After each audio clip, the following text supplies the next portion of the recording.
अस्सलाम वालेकुम स्टूडेंट, आज की इस वीडियो में हम करने के लिए जा रहे हैं न्यूमेरिकल 14 चैप्टर के, जिसमें 14.1, 14.2, 3 और 4 चार न्यूमेरिकल हम करेंगे। चलिए इसमें स्टार्ट करते हैं। सबसे पहले हमारे पास है न्यूमेरिकल 14.1। तो पैटर्न हमें पता है जिस तरह हम करते हैं। सबसे पहले हमारे पास होता है गिवन के अंदर हम वो चीज़ें लिखेंगे जो कि हमें ऑलरेडी क्वेश्चन बताई जा रही है। 14.1 में वो कह रहा है कि हमारे पास जो करंट जो हमारे पास है वो है 3 मिली एम्पियर। ठीक है, करंट जो है वो 3 मिली एम्पियर है और टाइम जो है उसको 1 मिनट लग रहा है और टाइम जो है वो 1 मिनट के लिए वो करंट पास हो रही है। ठीक है, और रिक्वायर्ड में हमने मालूम करना है कितने नंबर ऑफ चार्ज फ्लो करेगी। तो हमने मालूम करना है चार्ज, क्यू हमने मालूम करना है। ठीक है, तो रिक्वायर्ड के बाद हमारे पास आता है फार्मूला और उसके बाद हमारे पास आता है सॉल्यूशन। ठीक हो गया। तो फार्मूला हमारे पास करंट वाला फार्मूला होता है I = Q/T। अब क्वेश्चन अगेन अंडरस्टैंड करते हैं। वो कहता है कि हमारे पास एक वायर में से 3 मिली एम्पीयर का करंट पास कर रहा है 1 मिनट के लिए, 1 मिनट के लिए पास करता है। बताएं तो चार्ज उसमें कितना फ्लो करेगा। सबसे पहले मिनट को कन्वर्ट करेंगे सेकंड में, तो 1 मिनट में कितने सेकंड हो गए? 60 सेकंड। ठीक हो गया। चलेंगे, as we know that I = Q/T। हमने मालूम करना है यहाँ से Q, तो T डिवाइड हो रहा है, इसको उस तरफ ले जाए तो बन जाएगा, हो जाएगा मल्टीप्लाई I × T = Q। ठीक हो गया। तो इसको रीअरेंज करते हैं, तो Q = I × T। ठीक हो गया। तो पुटिंग वैल्यूज कर देते हैं। पुटिंग वैल्यूज पुट करते हैं, तो Q = I हमारे पास कितना है जी? 3 मिली एम्पियर, 3 मिली मल्टीप्लाई T, टाइम हमारे पास है 60। लेकिन अब क्योंकि हमारे पास मिली है तो मिली को भी पहले खत्म करना पड़ेगा, तो मिली 10⁻³ प्रीफिक्सेस में हम ऑलरेडी पढ़ चुके हैं। तो बनेगा 3 × 10⁻³ ये एक क्वांटिटी हो जाएगी, मल्टीप्लाई बाय 60 ये दूसरी क्वांटिटी हो जाएगी। तो दोनों का मल्टीप्लाई करते हैं, वेरी सिंपल। 3 × 10⁻³ और मल्टीप्लाई बाय 60, तो यह आंसर आ रहा है 0.18। तो 0.18 चार्ज का जो कुलम होता है, तो साथ में C आ जाएगा। तो ये हमारे पास आंसर आ जाएगा। ठीक हो गया। चलिए जी, नेक्स्ट हमारे पास है 14.2। तो सबसे पहले अगेन वही गिवन। अब गिवन में 14.2 में वो बता रहा है कि रेजिस्टेंस है, एक रेजिस्टेंस हमारी, देखें हमने ये ऑलरेडी पढ़ा हुआ है हैजर्ड ऑफ इलेक्ट्रिसिटी में, कि जब हमारी बॉडी ड्राई होती है उस वक्त हमारी बॉडी का रेजिस्टेंस 1 लाख ओम तक होता है, और जब हमारी बॉडी वेट होती है, पानी से गीली होती है, तब हमारी बॉडी का जो रेजिस्टेंस होती है वो राउंड अबाउट हंड्रेड्स में आ जाता है, 500 है, 700 है या 1000 है जस्ट।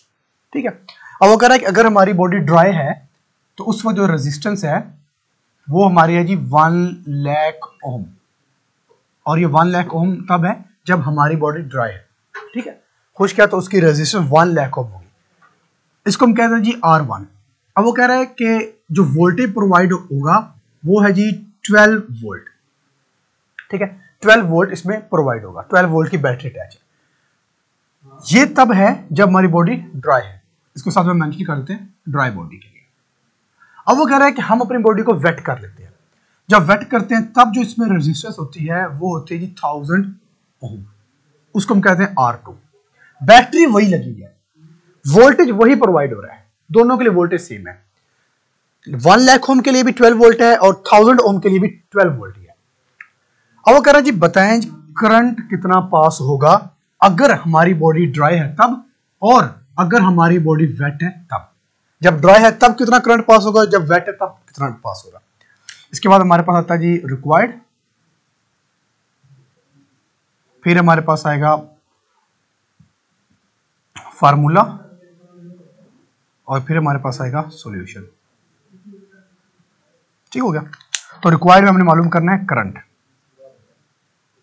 करंट मतलब आई हमने मालूम करना है, और फार्मूला हमारे पास होता है V is equal to I R, Ohm's law वाला।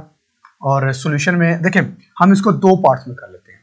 पार्ट नंबर 1 R1 है और R2 है। हम पहले कर लेते हैं जी फॉर ड्राई, ड्राई के लिए कर लेते हैं for dry V is equal to I R. तो ड्राई के लिए हमने क्या कहा जी R1 है, अगर R1 है तो V1 है, और वोल्टेज तो सेम रहेगा, चले वोल्टेज को हम 1 नहीं कहेंगे। हमने मालूम करना है I, तो R डिवाइड मल्टीप्लाई हो रहा है, इस तरफ आकर ये डिवाइड हो जाएगा, तो V divide by R1 is equal to I1। इसको हम रीअरेंज करेंगे तो हमारे पास ये कुछ यूं बनेगा, इसको रीअरेंज करेंगे तो बनेगा I1 is equal to V divide by R1। तो वैल्यूज पुट कर देते हैं, I1 is equal to V हमारे पास है 12 और R1 हमारे पास 1 लाख। अब इन दोनों को हम डिवाइड करते हैं, तो 12 divide by 1 lakh, 12 divide by 1 lakh, ये आ रही 1.2 क्रॉस 10 की पावर -4, 1.2 10 की पावर -4 करंट है। तो करंट का यूनिट हमारे पास होगा एम्पेयर। इतना करंट फ्लो करेगा जब हमारी बॉडी ड्राई है। अब दूसरी सिचुएशन में कह रहा है जब बॉडी वेट है तब। अब हम वेट बॉडी के लिए कर लेते हैं, ठीक है। वेट बॉडी के लिए हम रेजिस्टेंस R2 लगाएंगे। फार्मूला वही है हमारे पास, मैं डायरेक्ट फार्मूला ये वाला लिख रहा हूं, तो ये हमारे पास आ जाएगा I2 V divide bye R2, ठीक है।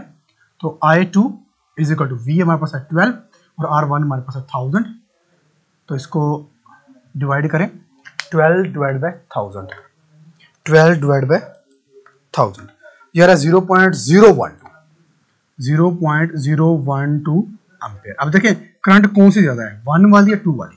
करंट 2 वाली ज्यादा है, ठीक है, क्योंकि हमारी बॉडी तब वेट थी, गीली थी, रेजिस्टेंस कम थी, तब करंट उसमें ज्यादा पास करेगा। क्लियर? चलें जी नेक्स्ट, तो ये 14.2 पर आ जाए, सॉरी 14.3। 14.3 में मुझे कह रहा है कि हमारे पास एक कंडक्टर वायर है, 10 मेगा ओम उसकी रेजिस्टेंस है, पोटेंशियल डिफरेंस 100 वोल्ट है, और हमने करंट मालूम करनी है। वो कह रहा है जी जो रेजिस्टेंस है वो हमारे पास है जी 10 मेगा ओम। सबसे पहले मेगा को कन्वर्ट करेंगे, तो मेगा होती है 10 की पावर -6, तो 10 मेगा का मतलब 10 की पावर 6 होगा, तो क्रॉस 10 की पावर 6 ओम। और जो वोल्टेज है वो कह रहा है जी 100 वोल्ट प्रोवाइड पास कर रहा है। अब वो कह रहा है करंट मालूम करें, रिक्वायर्ड हमने करना है करंट, लेकिन करंट हमने मालूम करना है मिली एम्पेयर में, ये चीज याद रखिए, ठीक है। फॉर्मूला हमारे पास वही V is equal to I R है, डायरेक्ट कर रहा हूं मैं, V is equal to I R, V is equal to I R है, तो हमें I चाहिए, I is equal to V by R, क्योंकि R को डिवाइड कर दिया, वैल्यूज पुट करते हैं। V हमारे पास है जी 100 डिवाइड बाय 10 क्रॉस 10 की पावर 6, ठीक हो गया। तो ये हमारे पास आ जाएगा जनाब, ये इससे कैंसिल आउट, पीछे बच जाएगा 10 डिवाइड बाय 10 की पावर 6। अब अगर इसको हम ऊपर ले जाएं 10 की पावर 6 को, तो ये ऊपर जाकर बन जाएगा 10 क्रॉस 10 की पावर -6, ठीक है। हमें चाहिए मिली में, तो मिली क्या होता है, मिली का मतलब होता है 10 की पावर -6, ये हम ऑलरेडी पढ़, सॉरी 10 की पावर -3 हम ऑलरेडी ये पढ़ चुके हैं, ठीक है। तो इसको हम तोड़कर लिख देते हैं 10 क्रॉस 10 की पावर -3 क्रॉस 10 की पावर -3, 6 को तोड़कर लिख लिया। हमें मिली चाहिए, हमें मतलब ये वाला 10 की पावर -3 चाहिए, तो ये 10 इसको फिर नीचे ले आए, 10 की पावर नीचे आकर प्लस हो जाएगा, मल्टीप्लाई 10 की पावर -3, इसको डिवाइड कर दें, 10 डिवाइडेड बाय 10 की पावर 3, 10 डिवाइड बाय 10 की पावर 3 मतलब 1000, 0.01, तो आ रहा है जी 0.01 क्रॉस 10 की पावर -3, ठीक हो गया। तो ये हमारे पास आएगा 0.01, और ये हमारे पास आता है मिली, और क्योंकि करंट है उसका हो जाएगा एम्पेयर, तो ये हमारे पास आ जाएगा मिली एम्पेयर में, ठीक हो गया। नेक्स्ट हमारे पास है न्यूमेरिकल 14.4। अब 14.4 में मुझे कह रहा है जी कि पोटेंशियल डिफरेंस 10 वोल्ट प्रोवाइड कर रहे हैं, तो कह रहे हैं पोटेंशियल डिफरेंस जो है वो है 10 वोल्ट, और जो टाइम हम प्रोवाइड कर रहे हैं जी वो है 2 मिनट्स, और जो करंट है वो है 1.5 एम्पियर। अब वो कह रहा है जी बताएं जी एनर्जी कितनी होगी, एनर्जी हमने बतानी है। वो कह रहा है एक कंडक्टर वायर है, उसमें जो पोटेंशियल डिफरेंस सेटअप किया वो 10 वोल्ट का है, 1.5 एम्पियर उसमें से करंट पास हो रही है, 1.5 एम्पियर, और 2 मिनट्स के लिए पास हो रही है। बताएं उसमें से एनर्जी कितनी पास होगी। सबसे पहले मिनट्स को सेकंड में कन्वर्ट करेंगे, 2 मिनट्स है मतलब 120 सेकंड, ठीक हो गया। तो फॉर्मूला हमारे पास ये होता है P is equal to energy divide by time, ठीक है। तो P is equal to E divide by time. हमें एनर्जी चाहिए तो T को इस तरफ ले, तो बनेगा E is equal to P multiply by T। T तो हमारे पास है, P नहीं है, तो P को हम तोड़ कर लेते हैं। हमें पता है जो P होता है वो is equal to VI, simple formula हमारे पास होता है। यहाँ पुट करेंगे तो बनेगा E is equal to P की वैल्यू यहाँ पुट करेंगे, बनेगा V multiply by I multiply by T। Values put कर देते हैं। V हमारे पास है 10, I हमारे पास है करंट 1.5 मल्टीप्लाई T हमारे पास है 120। आई मीन सबको मल्टीप्लाई करना है और हमारे पास आ जाएगा एनर्जी जॉन। क्लियर। सो ये थे हमारे पास 4 न्यूमेरिकल, 4.1, 2, 3 और 4। अगर इनसे रेलिवेंट कोई क्वेश्चन हो तो आप कर सकते हैं। Thank you.